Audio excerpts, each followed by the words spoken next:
You're listening to Let's Stay Together, a podcast about Fruits Basket by Natsuki Takaya. I'm Ellen. And I'm Kayla. And today, we're discussing chapters 58 and 59. Also, I'm just going to make an announcement reminder that we, a couple episodes ago, 2 episodes ago, I think, we announced that we're going to have a mid-series special towards the end of October.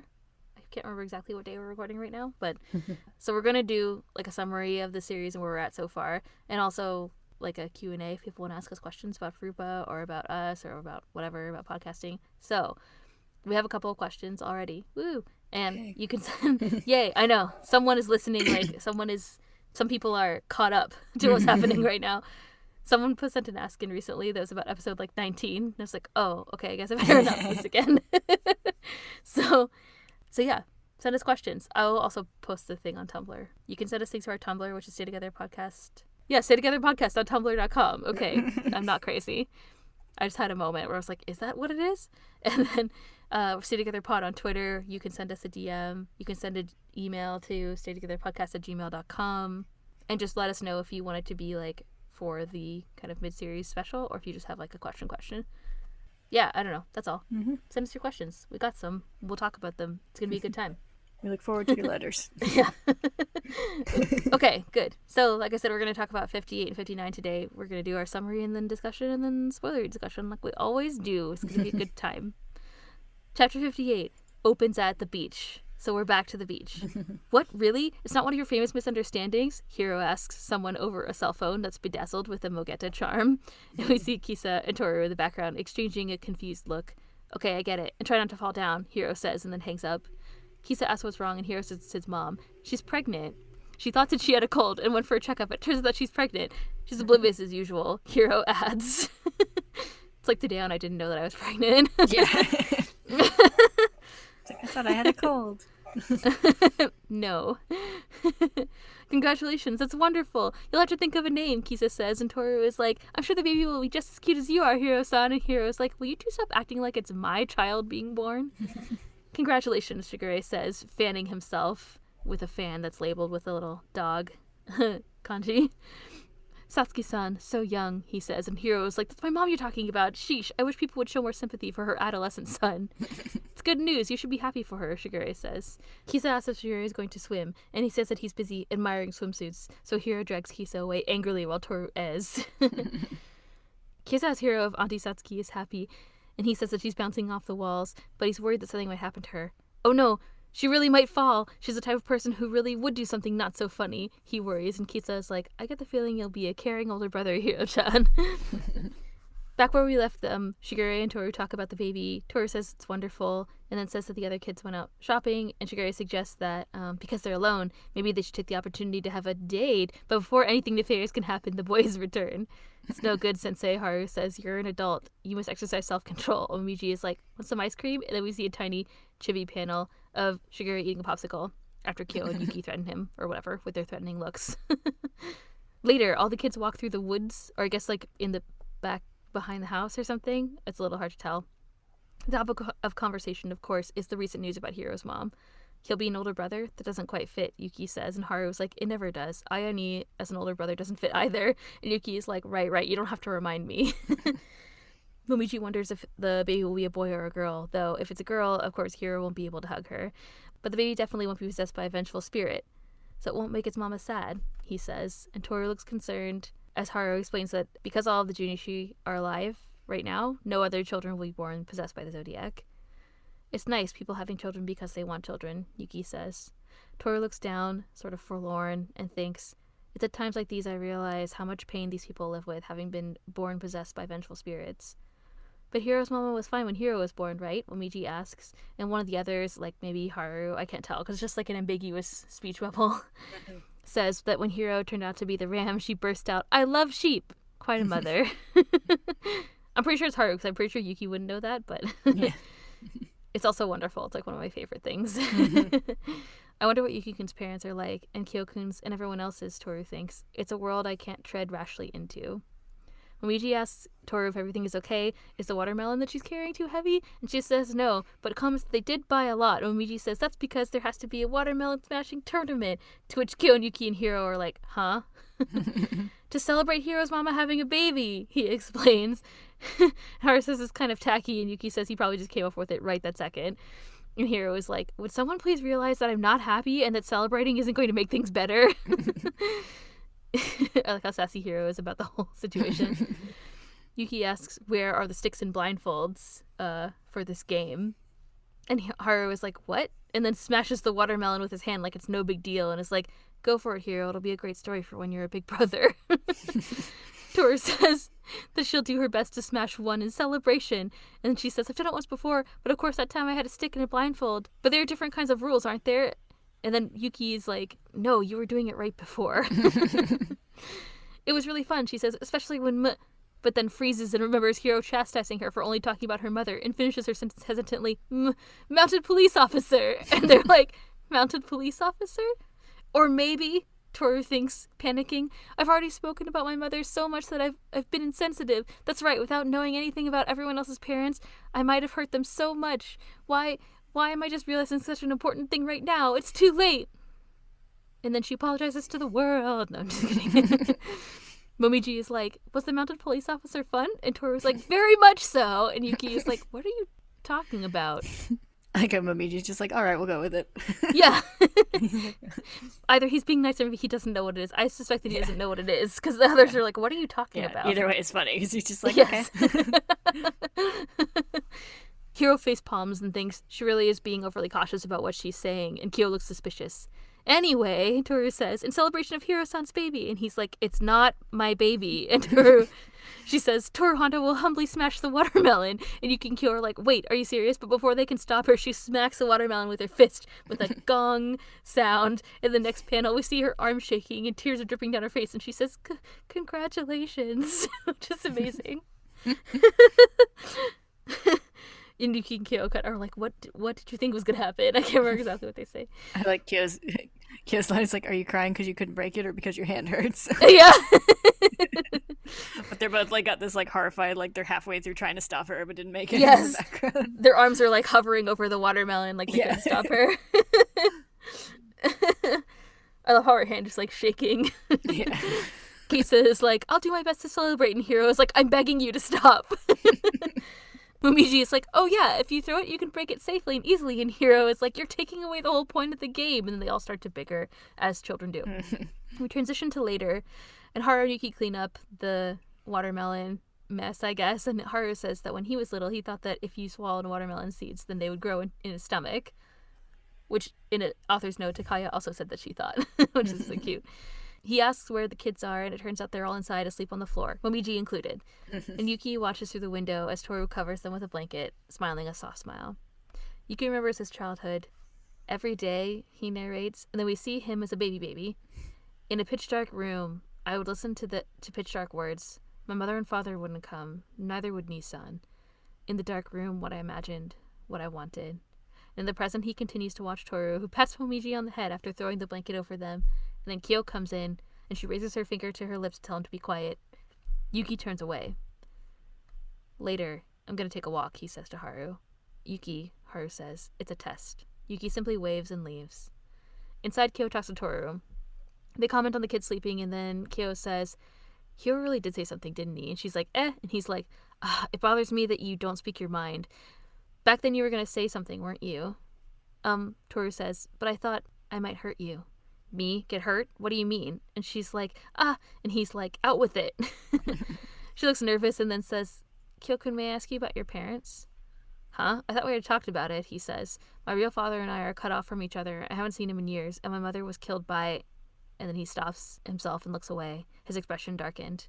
Was killed in an accident, he says. It happened when I was 4 or 5. Toru looks deeply concerned and taken aback and thinks, killed. Oh, I get it, Kyo says, clearly not noticing how taken aback she is by what he said. What are you worrying for? Your mother and our parents have nothing to do with each other. I mean, you worrying about this stuff makes me more pissed off. Toru's like, So you smashed watermelons with your mom, huh? He says, and she tells him about the time that she was talking about before. She was little, and she and her mom smashed a watermelon outside their apartment. She kept missing, and her mom broke a flower pot that belonged to the building manager, so they had to take the game inside, and her mom ended up smashing the altar with her dad's photo and stuff in it. We see all this happening in Toru's memory. Kyoko smiles, and in the end, they broke the watermelon and they ate it together. It was, Toru says, looking down and then looking up like she's lost in thought. Kyo looks over at her. It was fun, he says. She smiles a bright smile and says, yes, it was fun, and they both smile. Outside, Shigure reads, and Hattori arrives, fully suited, in the middle of the summer. I guess he's not worried about making Shigure feel hot looking at him or whatever. That's where I'm taking this fanfic. I mean, what? You need to stop meddling in other people's lives, Hattori says, and chastises Shigure for putting ideas into Akito's head about coming to the beach, and for what he pulled with Shiraki, as he calls her in the last chapter we read, instead of calling her Mayu. He's not calling her Mayu yet, or whatever. Great teacher Mayuko. Great teacher Mayuko. And Shigure is like, I have no idea what you're talking about. And Shigure asks if you know who came. Oh, I was going to make a Voldemort joke and I forgot. Oops. My bad. Shigure asks if you know who came. And Hattori explains that that's why he's here and that he's not the only one that Akito brought. So we cut away to Yuki on his walk. He stops dead in his tracks when he sees Kureno, the dope that Uo has a crush on. And Yuki wonders what he's doing here. And we cut back to Shigure and Hattori. Shigure says that he didn't expect Akito to bring Kureno as well. Think a little more about Yuki and Kyo and Honda-kun, Hattori says. Stop trying to stir things up. If you push too hard, you'll break things. Break, Shigure says, looking evil. I have a hard time describing him that expression other than his evil face. I like instead of trying to describe his expressions, you're just like Shigure in evil modes. Basically. It's the same expression every time. It's like conniving. Maybe that's a way to describe it. Scheming. Sinister, I think I said in the first one, maybe. The first time we talked about it. Sinister. Plotting. Scheming. Is that what you said? Yes. Yeah.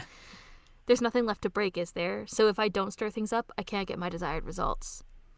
It's a test. We see the same narration, then we transition back to Yuki, who has run into Akito. Hello there, Yuki. Are you alone as usual? Such a lonely boy, Akito says. Yuki looks scared, and then we end on the narration, in order to fight on.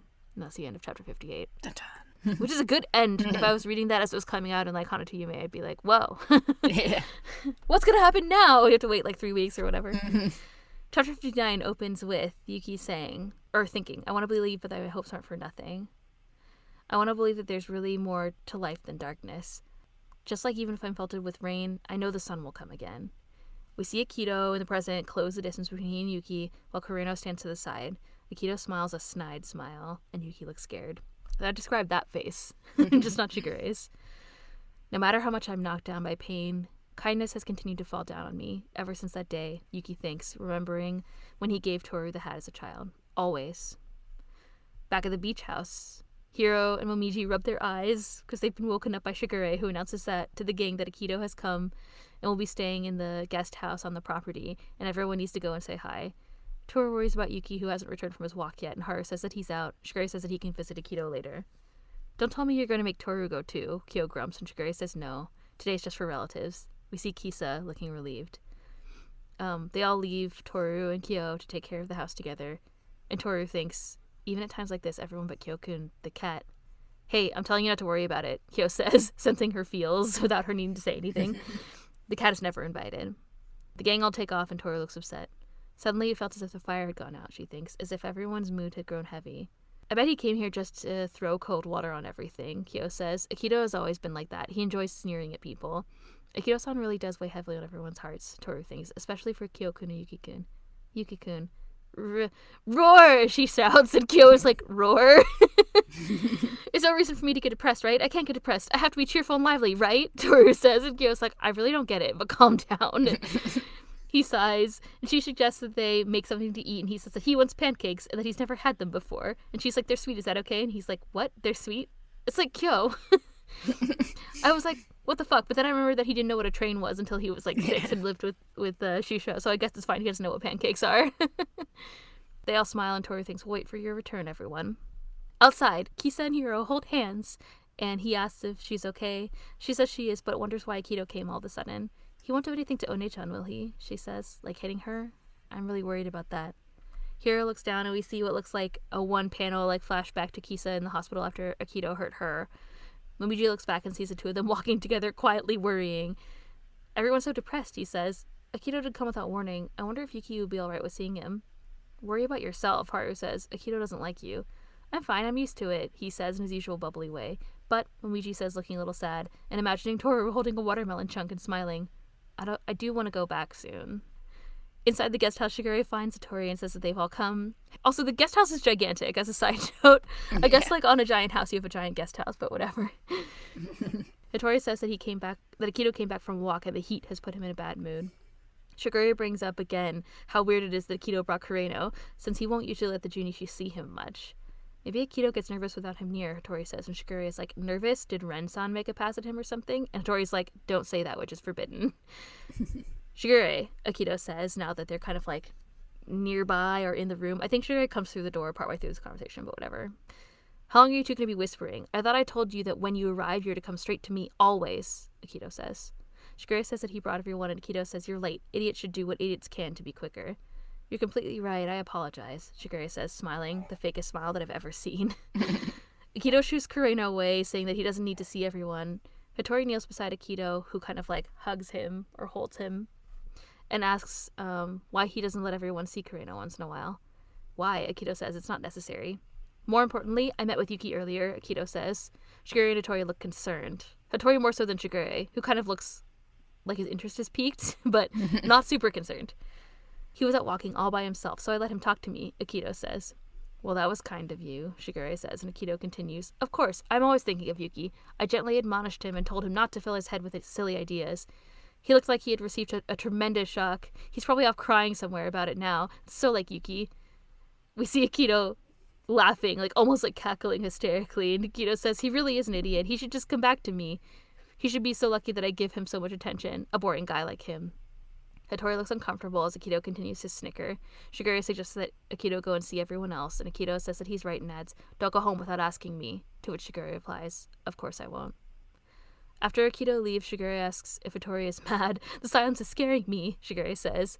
No, Hattori says, I don't know what you're up to, Shigure, but if there's a chance that it will change things, any method is preferable to doing nothing, like me. What? Shigure says, shaking him. At a time like this, Hattori is supposed to give me a stern lecture. And Hattori is like, I won't. You're just too kind, Hasan, and I'm just conniving and not at all nice, right? Shigure says, and Hattori is like, are you talking about merits or faults? And Shigure is like, I'm only stating facts. And Yuki isn't the closed-up little boy that he used to be, Shigure says, looking serious. Now then, the fool who is making the biggest misunderstanding is who? In the other room, Akito greets Hiro, Kisa, Momiji, and Haru smiling, but the atmosphere is quite dark, as we can see from like the shading in the panel. Welcome, Akito says. Thank you for coming. I'm so happy. And with perhaps the most off-putting smile in the whole series so far, Akito says, I love you all. We cut back to the beach house, and Kyo and Toru sit together. The sun is setting, so Toru wonders if they're staying at the other, guest house for dinner. She asks if Kyo knows the phone number to check on them, but of course he doesn't. So she makes the next best decision, which is to go outside and check on them. Even though I know that getting depressed won't do any good, I really am getting nervous, she thinks, walking through the woods toward the guest house, I guess. I don't know. It must be very rude to Akito-san to think like this, but when I met Akito-san before, Yuki-kun was really very frightened, and Yuki-kun hasn't come back from his walk yet. She looks down. I wonder if he already went to see him. What am I supposed to do in a situation like this? She wonders. And she ends up running into Yuki, who asks her what's wrong. Yuki-kun, thank goodness I was able to see you, she says, and she comes over to him with a teary tup-tup-tup sound effect. He asks if she's okay, and she asks what he's doing. He says he was just taking a walk and suggests they go back because the sun is setting. Toru wonders if he's seen Akito yet and wonders if she should tell him that Akito is here. She looks up and sees a shooting star in the sky, and she grabs Yuki's shirt, tugs on his shirt sleeve, and points up. It's a shooting star! Look, another one! Did you see it? She smiles, and he says, yeah. Wasn't it pretty? She asks, and Yuki smiles, again looking at her. Actually, Yuki says, I might have known all along in the corner of my mind what would happen if I opened the lid. Toru remembers him talking about the lid the other day while he was laying on the couch with his fever from being out in the sun and swimming. What I have to do, what I should do, it's so simple, Yuki says. Maybe it's difficult because it's simple. Did you open the lid? She asks. He looks over at her and smiles a small smile. Thanks to Akito, he says. Thank you for always listening to me. Thank you for always accepting my weakness, he says. Thank you, he thinks, again remembering the time that he led Toru home as a child, for not forgetting the memory of a day long, long ago. I was very happy to be able to save you when you were lost. I've been taught to think that I'm a boring person, but that day, at that time, just for a moment, you made me a necessity. You can't understand how incredibly happy that made me. You don't know, do you? He says out loud. It was always me that was being saved. You always shared your kindness, he thinks, your warmth, your happiness, sparing nothing. And he remembers the time when they met, Toru asking to still be friends with her if her memories are erased, and getting his attention looking at the shooting stars in the sky just now. You continue to shower me with them, he thinks. That's why I won't lose, he says. I'll keep going forward. I can go on believing, I'm sure of it. He looks down, kind of like, we see his bangs covering his face. But why, Toru asks, do you seem so sad? Yuki looks rueful. He comes in close and he holds her shoulders. Because you are like that sky, he thinks. He kisses her forehead, then starts to cry and rests his head on her shoulder. Because I feel it so much it breaks my heart. I love you. And that's the end of chapter 59. Oh my god. Oh my god. Can you imagine reading that and then waiting a month for the next chapter to come out? You just pick up your magazine and just throw it across the room. Yeah. What? How dare you? Yeah. Oh, it's a good one. So good. Just gives you the shivers inside. Oh, so many things happened. But no damage to Shigure's house. Just because no one's there yet right now. Yeah, it's very safe. If they'd have been at Shigure's house, there would have been a watermelon smashing incident, probably. Yeah. I like to think that maybe Hattori stopped there and threw a rock through the paper doors maybe on the way. He's just like, fuck you, Shigure, and threw a rock through. So this is what you get for trying to spice up my love life. Michan probably left a suicide note and stuff. You know I'm too busy with night school for this. Maiko's a teacher in night school, so it's going to be awkward, right? Yeah. Is that a joke? Do we make that joke in the non-spoilers? I forget. I don't know. Well, now they know. It's fine. Those are some good chapters. Some sweet beach times. This is exactly what needs to happen at a beach. If you want to shake things up in your life, you have to go to a beach trip with all your friends and your love interests. That's how it works, right? You never know what will happen or who will confess to whom. It's like Jersey Shore. I wish we had a culture of smashing watermelons, though. That would be... We can do whatever we want. You want to go smash watermelon? We can do it. Yes. I did look up videos of people. First of all, I looked this up on Wikipedia, and there's official rules, quote unquote, as listed by Wikipedia from the Japan Suikawari Association, which apparently was established in the 90s, I guess, but then doesn't exist anymore. But that's sad. Do you want me to read the rules to you? I was all set to send in my application. It has to be a well-ripened domestic watermelon, though, so I guess you have to play in Japan. Anyway. I think my first exposure to that concept was from Hey You Pikachu. Really? Yeah. There was one of the minigame things. You tried to get Pikachu to smash the watermelon on the beach with his friends, which was really hard because the voice controls didn't work very well. Right, Pikachu. Right. I mean, I still had a lot of fun with that game, but it was definitely not great. It's not a game that I had. That was an N64 game, right? Yeah. Yeah. The youth of today don't know, I bet. Mm-hmm. These are the things we suffer with. They didn't have to suffer with polygons like we did.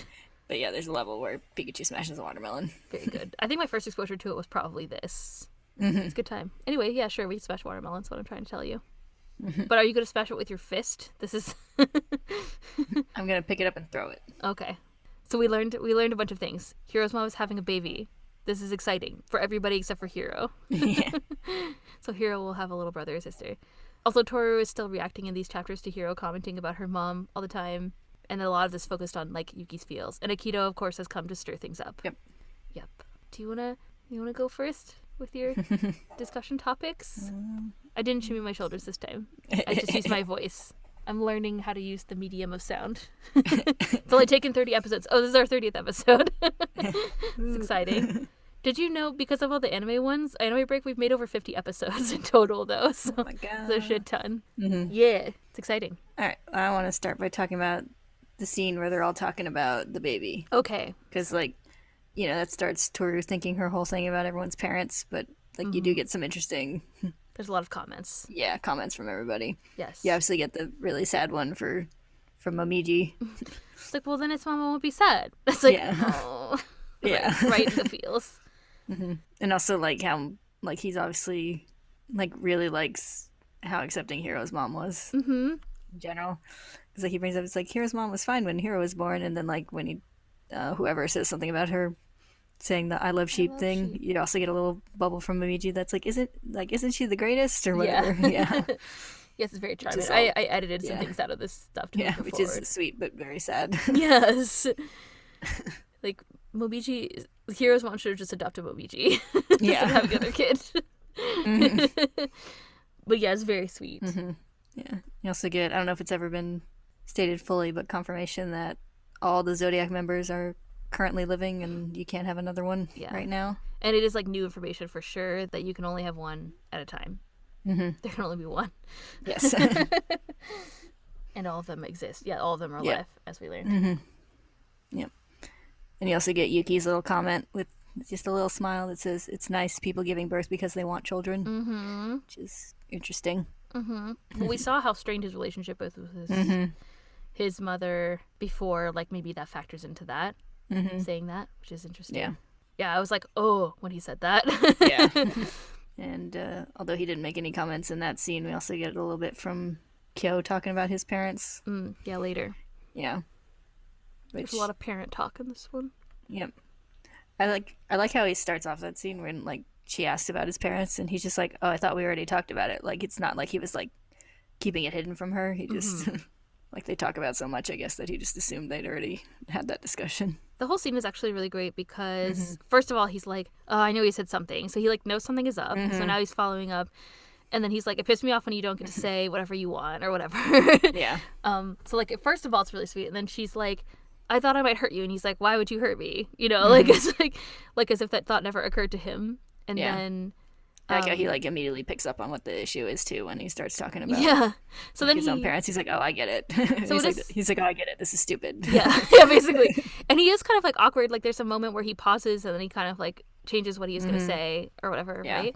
So it is not comfortable, but he tells her about it, and Toru, he kind of like, he says that and it's awkward, but he doesn't really notice how much Toru is taken aback by it, I think, actually.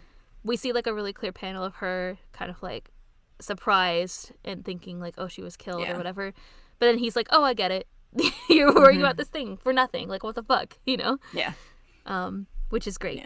Yeah. It's cute how he like encourages her to tell the story. Tell stories. It's like the so you smashed mother rounds with your mom, huh? And then at the end he's like, it was fun, and she's like, yes, it was fun.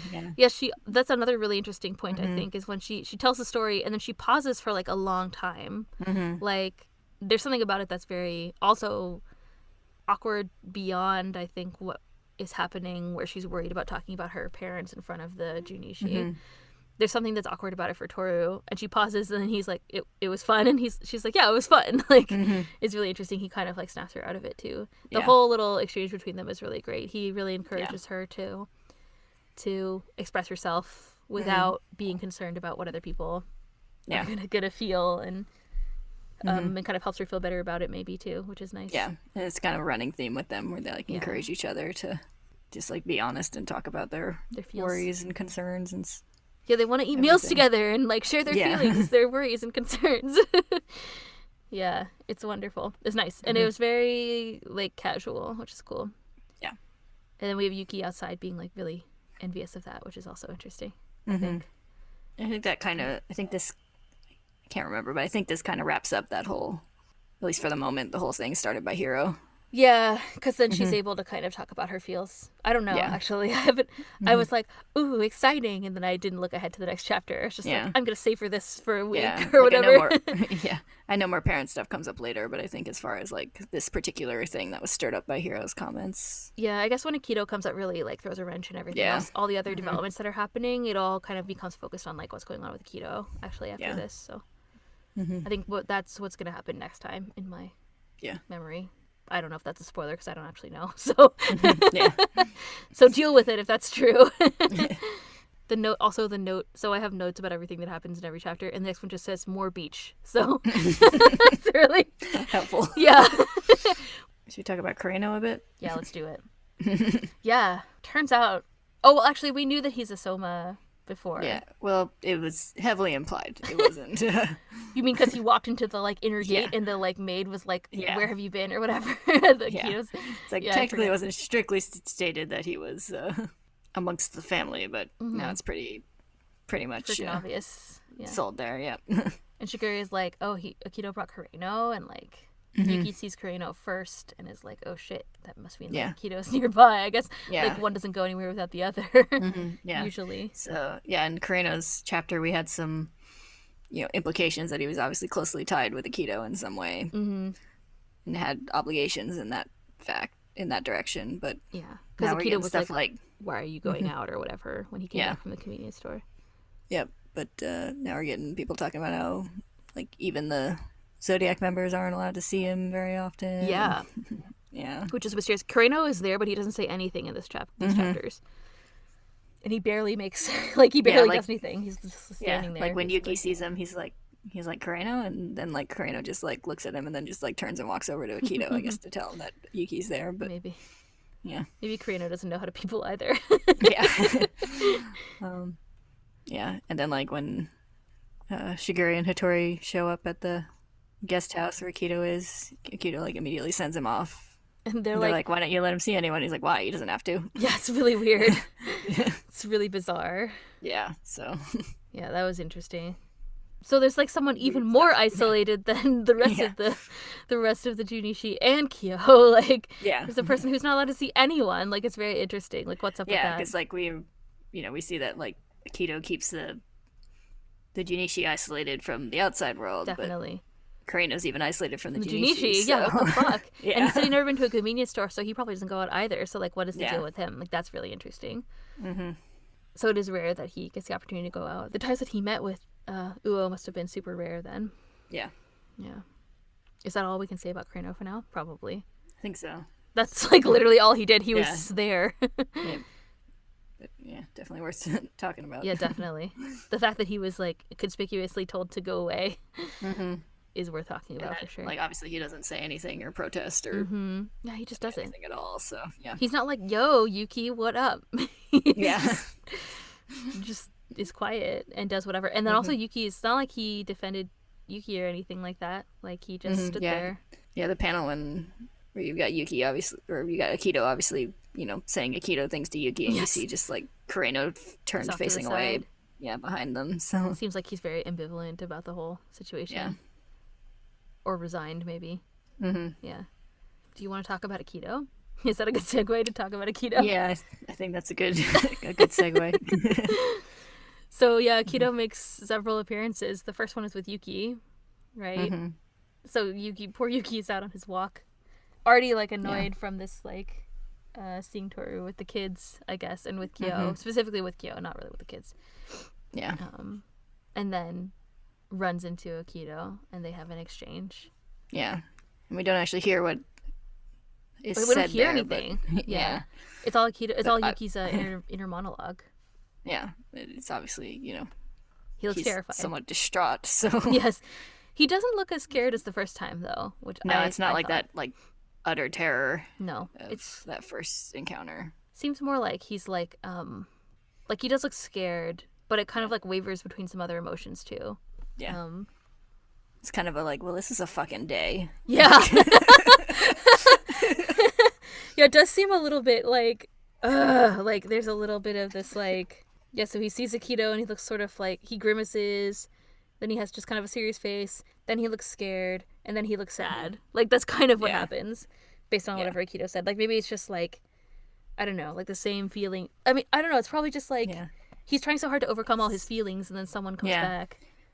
Yeah, and it's like he keeps talking about how like he's heard like these like dark words said so many times. Like it might be like he's almost like sort of becoming aware that it's kind of the same old thing every time. And yeah, now he has another perspective. I mean, like when Akito isolates him and the others, it like they only have that one perspective on the world. Now that he's like he's mentioned in this chapter specifically about how much Toru's influence in his life has helped him to like grow and recognize that there is something to be hopeful for. Yeah. Like that seems like that idea started forming in him when he was little, when he helped her. Right? So now but probably when Akito comes back, it just brings up all those feelings all over again. He's working so hard to try to like not, I don't know, not be affected by those things, but it's so hard when that person is there, right? Yeah. It seems like he's like kind of frustrated. actually. I'm just looking back at his face. Yeah. Yeah, like he's already annoyed because of the thing with Kyo, but he does look scared, and he does look sort of just like off-put. But then he just looks kind of like sad. Like it doesn't look scared anymore in the last one. This is like on the page where he's on the top right hand corner. It's like the second page of chapter 59, if anyone else wants to look at home. It doesn't look scared. Yeah. It looks more like frustrated or like sad. And then later he doesn't seem, when Toru runs into him later, I mean, he seems like he's upset about a lot of things, but not necessarily just specifically about that. Like, he doesn't mention that he saw Akito or anything. Yeah. So, well, he does say Akito was the one who changed whatever, opened the lid for him or something. And he seems like, at the end of the chapter, he seems more like almost determined. Mm-hmm. Like, and he even says, like, where she says, like, did you open the lid? He says, thanks to Akito. Like, like that might have, like, triggered something. Determined to feel his feelings. Like triggered a realization.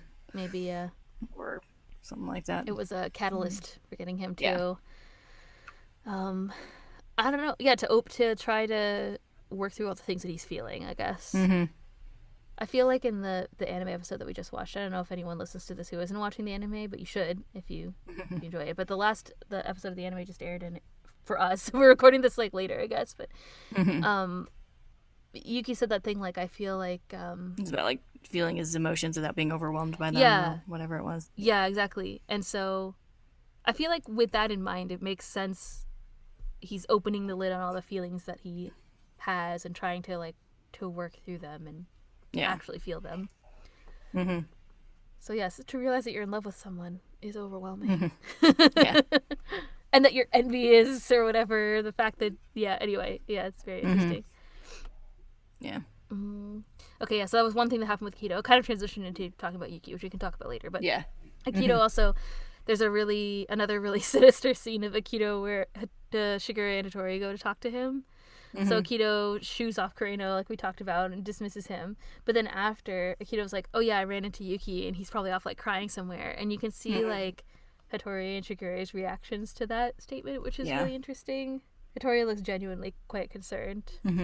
And I love how Akito just like, and by love I mean it's terrifying how Akito just like is laughing like it was such a good time to run into Yuki and make him feel terrified or whatever, or what Akito thinks is making him feel a certain way, but doesn't seem like that's the case after.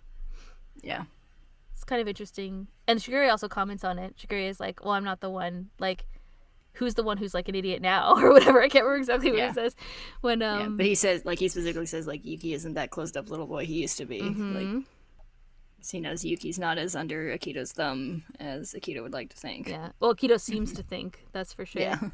Yeah, so he says Yuki isn't the closed up little boy that he used to be, as you said, and then says, now then, the fool who is making the biggest misunderstanding is who. So that's really interesting. Yeah, it's Akito seems to think that everything is fine and dandy the way that Akito wants it to be with Yuki. But we see later that's, I think, not really the case. I think we get kind of, like, since there's so many Somas in one place right now, we get kind of a nice, like, display of just kind of the casual power Akito holds over them all. Totally. Like, the scene that, like, really got me is, like, when the kids are waking up and he's telling them they're gonna have to go visit, and like you see Hiro like rubbing his eyes and asking if they need to change clothes and like all this stuff. It's like they're like used to just having to like, you know, get up and jump when Akito says, basically. So also they ask if Toru has to go and see Akito. Like they're all really worried about that, especially Kisa. So like Kisa doesn't often, I don't think we've ever seen her be super concerned about Toru. I mean, I guess she came when she was sick or whatever, but like not like that, where she's like, I really hope that Akito doesn't do anything to Toru. Yeah. And like just even in that scene where they're asking if Toru has to go, you can see her in the background like looking shocked at the idea and like holding her hands by her chest and then sighing in relief when they say they're not like making her go yet. Yeah, exactly. Yeah. It's interesting to note that, like, Moichi's like, why is everybody so depressed? Not like why, but he's like, wow, everybody's so depressed. And then Haru's like, well, you should be more worried about yourself. Like, Akito doesn't like you. And he's just like, I'm used to it. Like, which is also, we haven't seen that perspective yet. Or we haven't seen any information about that yet. Akito's relationships with everyone. Just really, like... Yeah, that's another sad little thing from Moichi in this chapter. So he's not even accepted by, like, other people in his family. Like, the head of his family. Yeah. Super bizarre. Yeah, it's something that I didn't remember from the series before. Yeah, and how he starts off like trying to be all like, like happy and nonchalant in that scene. Yeah. But then that like kind of sad look at the end when he's like, I really do want to go back soon. Yeah. And he's like thinking of Toru. Yeah. I feel like it's kind of ship-teasy, but Yeah. you could interpret it multiple ways, I guess. Mm-hmm. Who wouldn't want to be with Toru when you have to go visit Akito? Like, Yeah. yeah. And also how Akito is just kind of like casually, like possessively draped over Hattori during like that whole scene. Like, yeah, just that kind of. Yeah, Hattori comes in and like kneels down, and then Akito is just like clinging to him, and then like laughing about Yuki. And then when Akito goes in and is like, hey, "Thank you all for coming. Like, I'm so happy. I love you all." I was like, "That is the least genuine thing I've ever seen anybody say in this series." Like, yeah, that's a pretty like chilling little scene too. I mean, everything about Akito is chilling. Yeah. But that one in particular, you're right, is also. You woke up these kids from their nap to come and then like bring them to this like dark, creepy room where Akito is like, "Oh, I love you all so much." It's like. Just to circle back to Yuki a little bit, there's a couple like lines I wanted to like make note of. Okay, let's talk about it. Yeah. One is like the specific line that Akito calls him a boring guy. Yeah. And we had the thing just a few chapters back where Yuki had a whole thing about that exact phrase and everything. Yeah, Kyo was like, didn't Kyo call him boring? Somebody called him boring, and then he was really annoyed. Yeah, there's something about like his like popularity or whatever, and Kyo said something about him being just like a normal boring guy or whatever. Yeah, that really he got annoyed by that, and it seemed to be like annoying, but I think he gets like he obviously got to him because he like gets annoyed in that scene, but then he's like, I could have told him that, like. Maybe that's another thing that Akito uses to. Yeah, I was gonna say, which this one helps to imply that is not the first time he's heard that. Yeah, it's true. And the other thing, I guess it's not really a line, but the scene where he's talking about how the day when he helped Toru find her way home as a kid, and he said, like, at that time, just for a moment, you made me a necessity. It made me think of the conversation he had with Ayame. Yeah. Well, like, about there, like, being something that, like, wouldn't be there without him and stuff. And something that wouldn't exist without him. Yeah. Obviously, the whole idea of, like, being needed for something by someone. Yes. A plant, for example. I mean. Yeah. But yes. Yeah, of course, it calls back to a lot of those things that it's been building up to now. Yeah. But specifically, I think that scene with Ayame in the garden is the one that also kind of like shows that desire of his the strongest. Yeah. I mean, I guess another thing that we could talk about that Yuki says is the fact that he finally tells Toru about some of the things that he's been thinking. He's finally opened the lid, guys. Yeah. The lid is open. The lid is open. And but I mean, it's still really. Or at least it's starting to get open. It's cracked. Yeah, I think he started twisting it open. But yeah, it's he's tapped it against the counter a few times and run under some hot water, and now he's got it cracked. But it's still not open all the way because it's still really vague. A lot of the stuff that he says, that he's like, what I have to do, what I should do, or whatever. And then he does, but he says thank you for all these things, for always listening to him, whatever. And then of course he thinks, I love you at the end, which is so exciting. So we finally got that reveal. That's a pretty intimate little scene there too. You get like a forehead kiss and him like leaning on her shoulder there. Yeah, it's very like sweet. It's so like that's the kind of thing that you do with someone that you really care about, not someone that you're just like infatuated with. Like he kisses her forehead. He rests his head on her shoulder. It's the second time that he rests his head on her also, right? Yeah. He did in this one with Kisa, right? So yeah. But yeah, I know. Whenever there's like any physical contact, also I noticed immediately when Hiro and Kisa were holding hands earlier too, in a different part of the chapter. I was like, because there's so little physical contact between anyone because of, I guess because of the curse, but probably other stuff too. But there's also in the I noticed too, because there's also like in the panel where they're leaving to go see Akito, you can see Momiji's like got his hand on Kisa's shoulder, like while they're like almost kind of like guiding her out and everything. So I always noticed the little like touches between characters. But yeah, the hand holding was really cute. The hand holding is cute, and then this scene is very intimate. You're right. Yeah, he really breaks down at the end. So. Yeah, and I don't think I noticed in like previous reads of this chapter that he actually does start crying. Yeah, I don't remember. But it definitely struck me this time. Yeah. It is intimate. Yuki's really growing as a person. Could finally like open up to other people, and like he says he wanted to. So Yeah. we're seeing it now. I wonder what it is about Akito that like spurred him to do that, but maybe that's a spoiler discussion. I don't know. Yeah. I think it is kind of like, it seems like it's Akito thinks this is the same old thing. Yeah. And you kind of get like, I don't know if this exact thing was the intention, but Shigure is talking about like stirring things up because there's like nowhere else to go. And getting Akito to come to the beach house was one of those things he was doing. So it makes sense that Akito would be a catalyst for something. Yeah. Yes. It's Yeah. true. And even like Akito was like, oh, Akito likes to come and like sneer at people, but I mean it's like, Akito likes to do like seems to like to stir things up with people, or what Akito thinks is stirring things up, like come in and like, I don't think like so much stir things up. I think Akito likes to reassert his dominance. So Yes. it's sort of the opposite of stir things up. yeah, instead of changing things, it's like the same old. Yeah. Yeah. Like remind them that by the way, I still have all the power over you.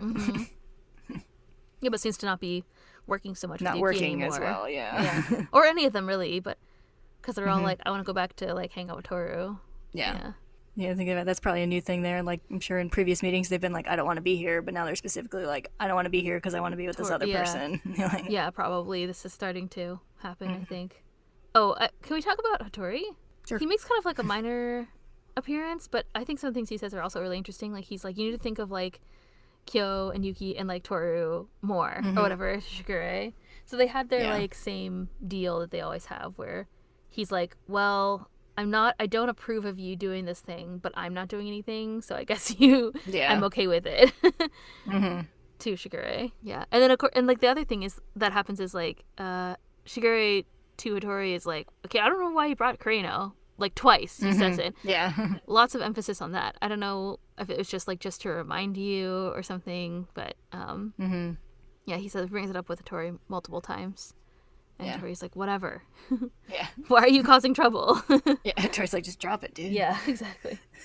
Oh, and also, and Shigure said, what did Ren-san make a pass at Kureno?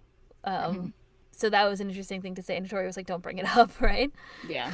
So this is the first time we heard about anybody named Ren. So okay, I think that's literally everyone. I feel like I think that's everything that I wanted to talk about. I feel like we kind of talked about these things, but any big themes that we can really point to that are coming through here? Akito's a dick. Yeah. It's a good one. I feel like that's well established. I think it's really interesting that it's the same old. We have this like breaking out of the same old. I mean, we've talked about it 1,000 times, but of course, like change is a big theme. So we have that happening here, and then I guess we have like the family stuff again because it came up, but I'm not really sure like what is it. It was a lot of like objective facts about people's parents not being around or whatever, but I guess being like accepted by your family. There's a couple of things that alluded to that because there's like Momiji. Akito doesn't like Momiji apparently, and then we had like the story about when Hiro was born, when he turned into a sheep, his mother was like, I love sheep. So so we had those things. Is love a theme? I mean it's kind of interesting that It's a romance comedy. It is. That's what they say. Still not convinced it's a comedy, but although we laugh a lot, so I guess it must be.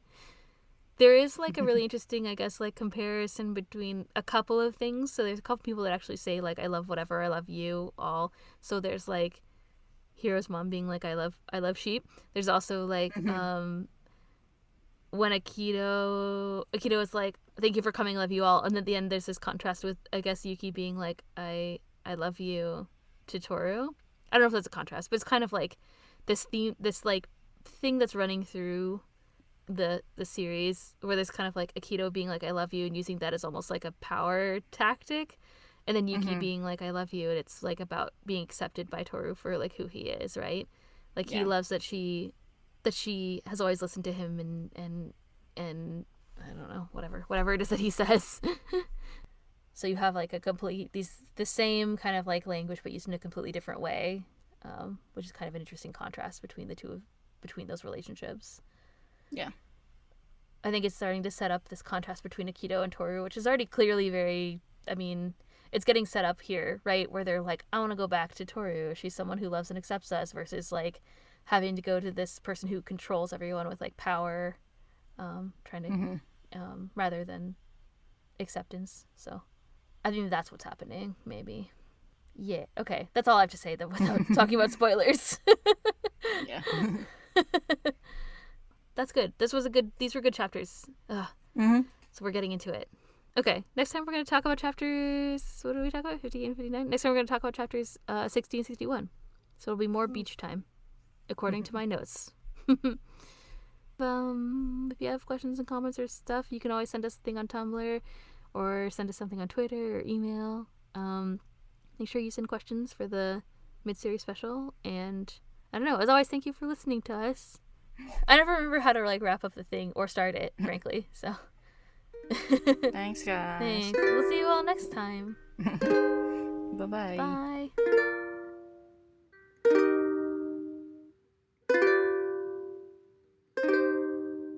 Okay, we're back to talk about spoilers. I feel like there's so many things that we could say. Yeah. Well, the first one I have is Yuki's people having children because they want them Yes. comment. Yes. Which, even, I don't think we've gotten the illusions yet, but I don't think it's ever fully stated, but it seems to be implied that his parents just kind of wanted Zodiac children for the prestige. Seems like. Well, they had Ayame, and then that didn't work out super well, but I guess it was somewhat prestigious, so Yeah. maybe maybe he thinks that they decided to have more children because of that or whatever. Yeah.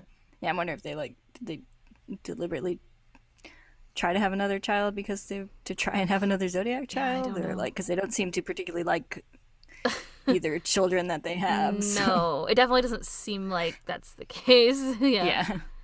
Yeah, I don't know. I don't think it's ever really revealed, but that does seem like, it seems like in Yuki's case, that's definitely what happened. Yeah. But either way, it seems like at least his mom. I don't think we ever see their dad. I don't think so. Yeah. At least their mother does not seem to particularly enjoy being a mother or having kids. So Nope. Doesn't seem like. Yeah. So obviously not the reason she had children. Probably not. Yeah. Yeah. Yeah, I don't know. It's very interesting. But it's interesting that he would say that. Yeah. It definitely alludes to something about them for sure, I think. Yeah. And even without the intent of his parents, obviously he's felt very neglected and unwanted by his parents. He directly commented on that in one of these chapters too. He's like, my parents never came, and neither did Ayame. Yeah. It's like, oh. My next line is, it says motherly Toru. Yeah. That's a good spoiler.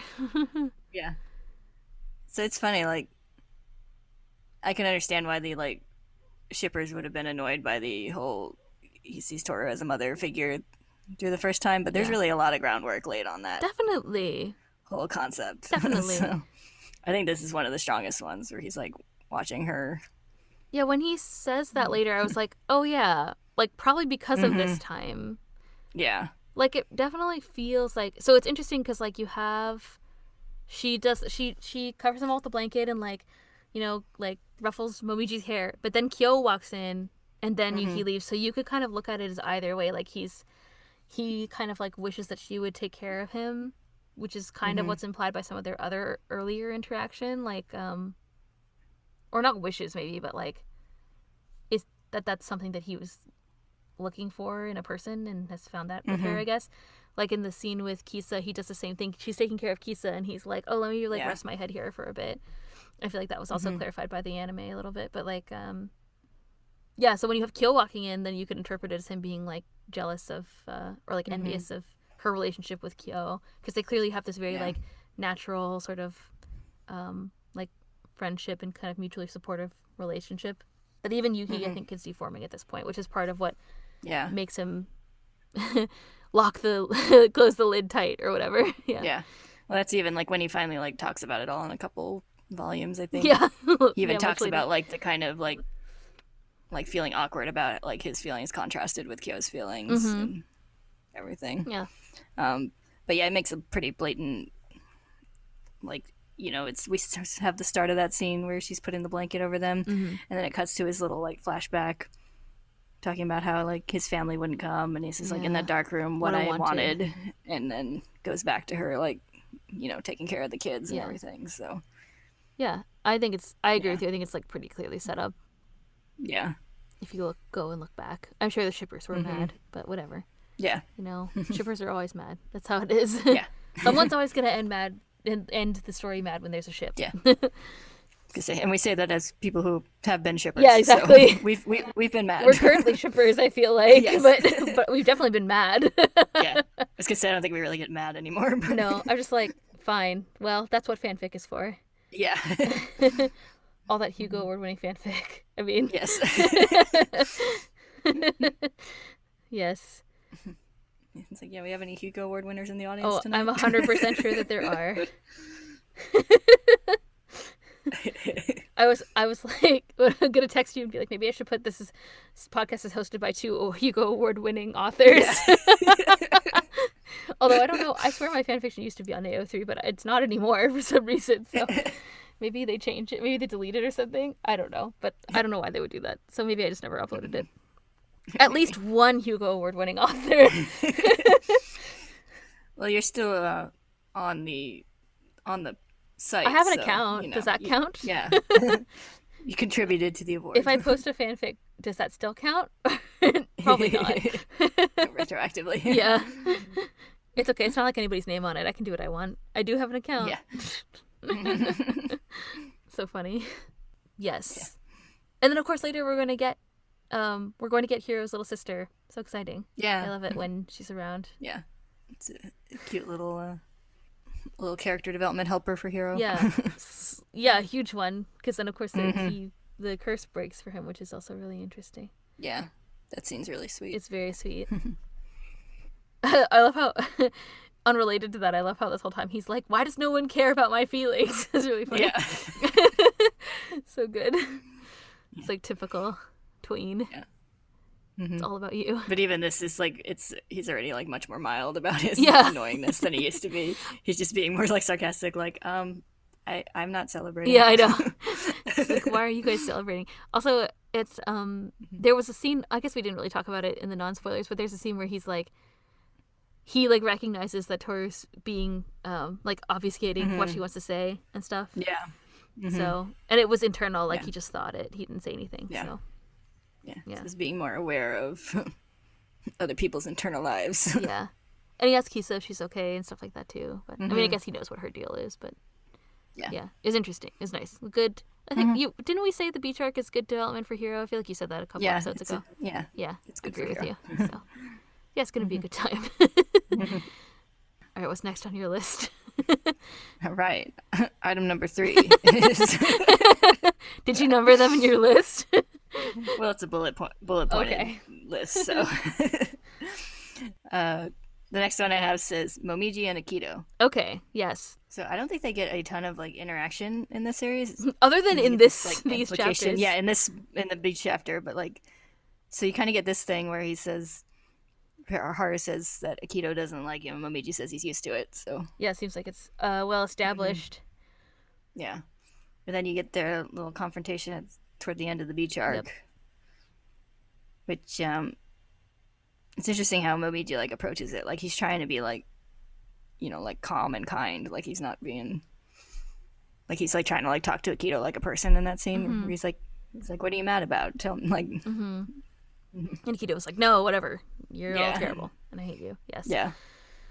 And then I don't think they interact until like the very end of the series, when after Momiji's curse breaks, and then like the very, very end. And he's kind of like, whatever. Yeah. Yeah, I think you're right. And I think... But they're all kind of interesting interactions, and they all have like Momiji kind of approaching Akito the same way, like each time. Like Akito, Momiji tries to be like a normal person talking to another person. Like he tries to like kind of like reason with Akito like in a normal conversation each time. And like in the beach arc, he's obviously like, there's obviously a lot of fear there on Momiji's end. Yes. Yeah, and the result is like Akito is always freaking out on the other side of that conversation. Yeah. Yeah. Mm-hmm. But it's interesting. Like, I didn't really think about it until this time. It's like Akito doesn't like Momiji. Like, in retrospect, it's like, okay, yeah, I see that. But I didn't really think about it that deeply till this time. Yeah. It's kind of, yeah, you're right. I think you said when we were talking earlier that it's sad. It's like, yes, it is sad.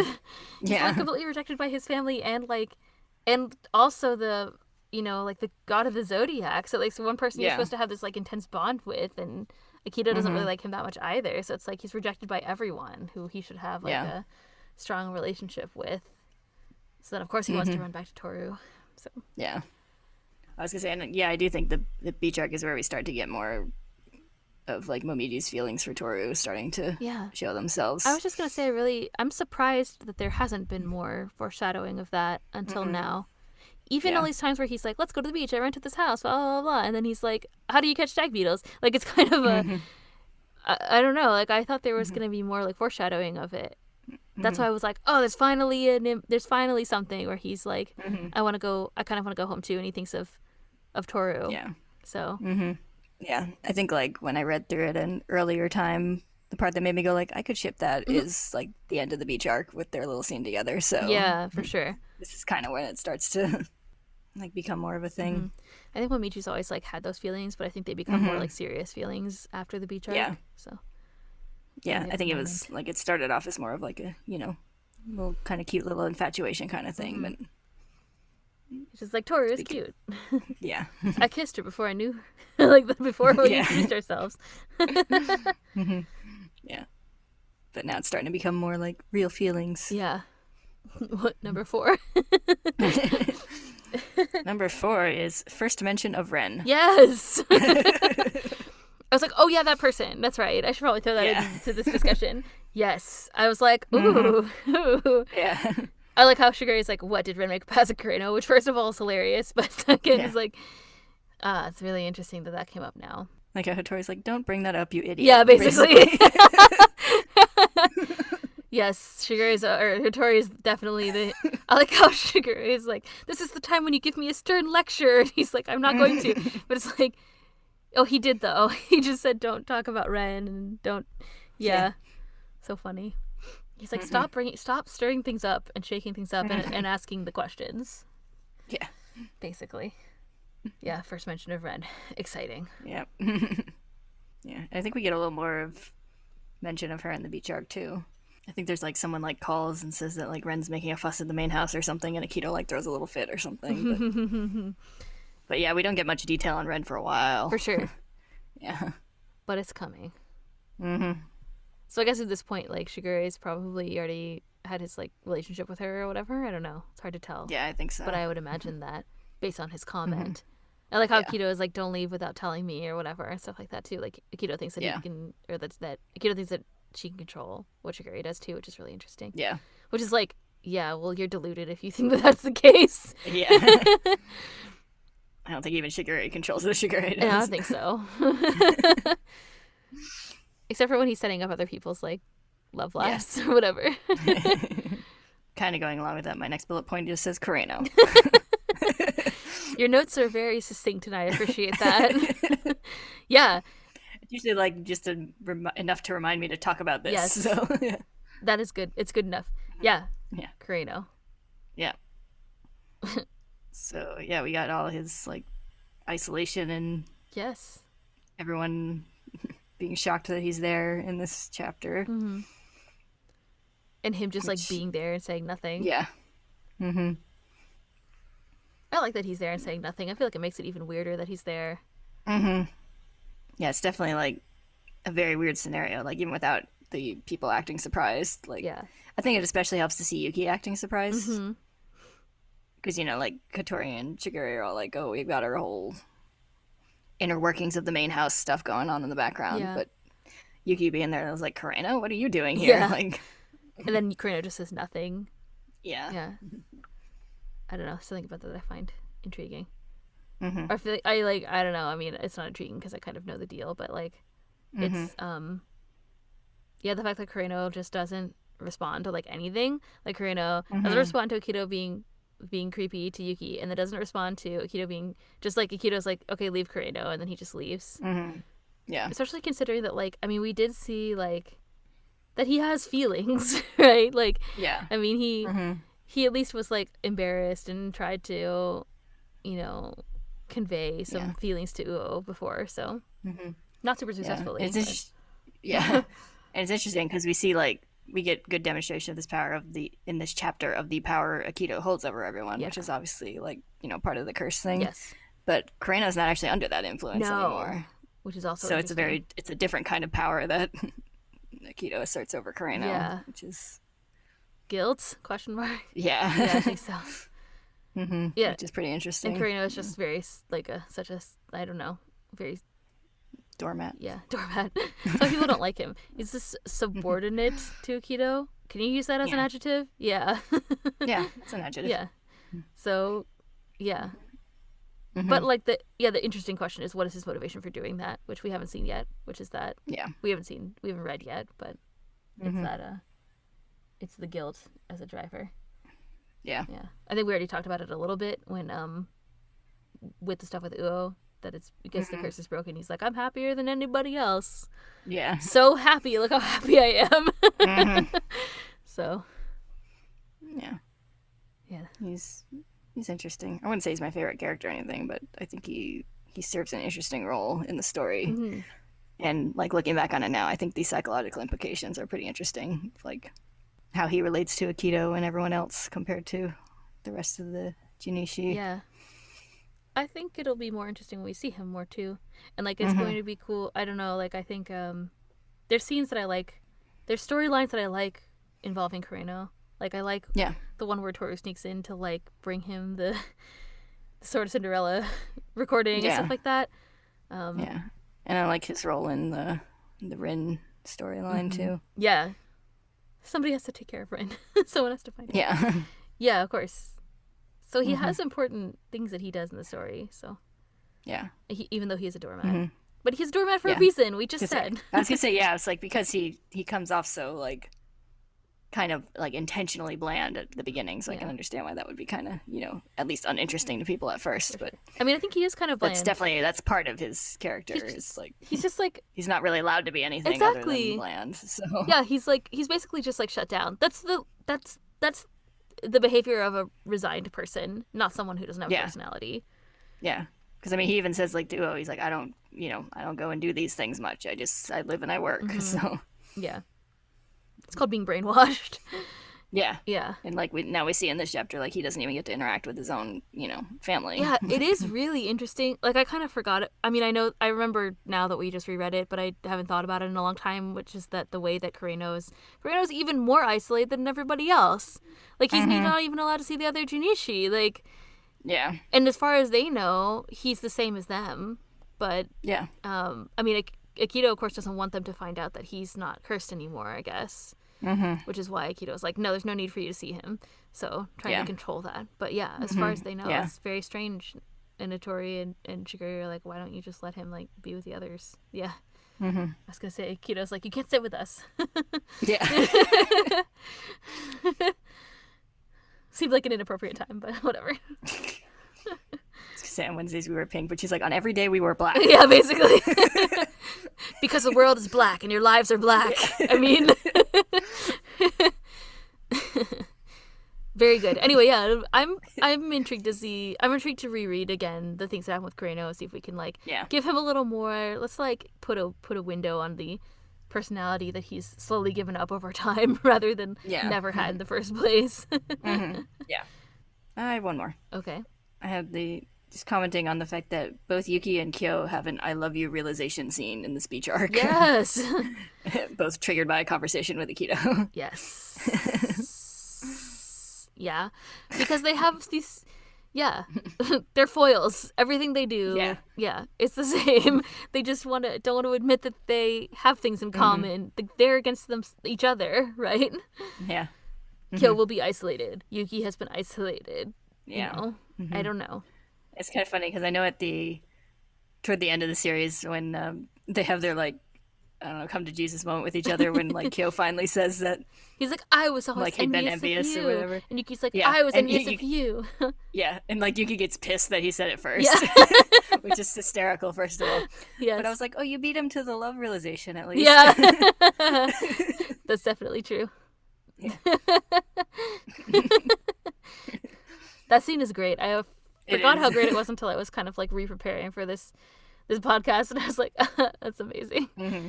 It's like, and I got you these combs. And Kyo's like, I cut off my hair for you, or whatever. Yeah. Anyway, sorry. Yeah. It's such a good Yuki scene because we see all his like internal stuff to get to that point, but we don't see as much of Kyo's. So Yeah. Kyo like bursts out with that. Kyo's like, "Are you fucking kidding me?" Yeah, basically. Well, Kyo is such a like. The thing about Kyo is like, there's a lot of scenes.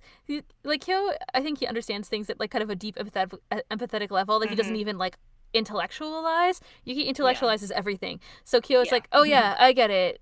Like blah blah, all the stuff about my parents. And then meanwhile, Yuki's like, I have to think through all of my feelings. Yeah. And like think about what it is that I'm feeling. And I finally come to this conclusion after, I mean, oh God, what's it been, like 20 chapters, 25 chapters or something? So it's been a long time. And he's really still not even there yet because he still has to realize that like what it is that it's not romantic feelings, but more like, you know, just like a affection, I guess. So he still has to clarify that. Whereas Kyo is like, I know that I'm in love with you. I just really don't want to be or whatever. Yeah. He's like, I've never experienced familial love before, so I don't have anything to compare this to. So sad. Sad. Oh, sad. They're all so sad. Yeah. It just gets sadder and sadder. I mean, not like I didn't expect that, but Yeah. when Michi's like, oh yeah, Akito hates me too. It's like, oh no. Yeah. That was all your spoilers in your list. Yes, that is my bulleted list. That was pretty thorough, concise but thorough. I'm trying to think if there's anything else because I forgot to make notes about spoilers. My only you don't have a neatly numbered list. Well, I have one bullet that says Hinata, which you talked about. That's Hiro's sister. Yeah. And then one which we already talked about says, it's just Yuki's quote. It says, it's nice people having children because they want to have children, which is what you talked about. I honestly think that's everything. The rest of it was just like really cute, charming filler, essentially. Things that led to other things, like the watermelons. And like there's definitely some, you know, like happy times before the Akito storm hits. Hurricane Akito. Yeah. Typhoon Akito, I guess in this case. Yeah. What is it? What do they call it before it's a hurricane? Tropical storm Tropical Akito. storm. Yeah. Oh, it's so funny.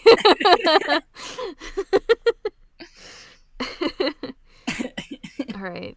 It's kind of interesting. It's not really a spoiler. So, like, the time... Okay, yeah. Yeah, there's something that I wanted to say. So, the thing... Toru said... She tells Kyo about the time that they broke the watermelon. And then she has this, like, moment where she looks really contemplative. I thought that was really interesting. I wonder if it has to do with her mixed feelings about her father. Yeah. I don't really know why, but it's such a long pause. Yeah. And then Kyo's like, it was fun. And she's like, yeah, it was fun. But it's like, it doesn't seem to me like she was hesitant because she wanted to say that it was fun. It seemed like it was much like she was thinking about something else entirely, I feel like, personally. Yeah. I think it may link back to the like little mini anxiety attack she had. Maybe, yeah. Like with the memory of her mom. Yeah. It could just be about her mom, too. You're right. Yeah. I don't know. It's interesting. I guess like they all, especially Kyo, probably knows how hard it is for her, right? Yeah. And encourages her to talk about her feelings about her mom, right? But yeah, at this point, they're still all positive feelings. So you're right. I mean, I think that could be another interpretation too, is that she's still thinking about that. I guess those feelings about her mother. Yeah, I think kind of in general, just that the whole thing with Hiro kind of opened the lid to. I heard you say like you were gonna say it. I was like, say it. To the less warm and fuzzy memories related to her parents. So yeah, definitely, I think so. It's still going on. It's still clearly brought back in these chapters and kind of suspended. And I think it will be for a long time. But in particular at the beach, it seems to also kind of stir things up for her, these feelings for her. Yeah. Yeah, I guess we're out of spoilers to talk about. So next time we'll be back for more beach. More beach. Just remember to bring your sunblock, and also don't go swimming, if you've eaten the last 2 hours. These are my pro tips. Don't commit nefarious crimes in international waters. Yeah, don't do that either. I guess, yeah, that's it for now. You can send us notes and stuff. Send questions for the mid-series special. We'll see you next time. Bye-bye. Bye.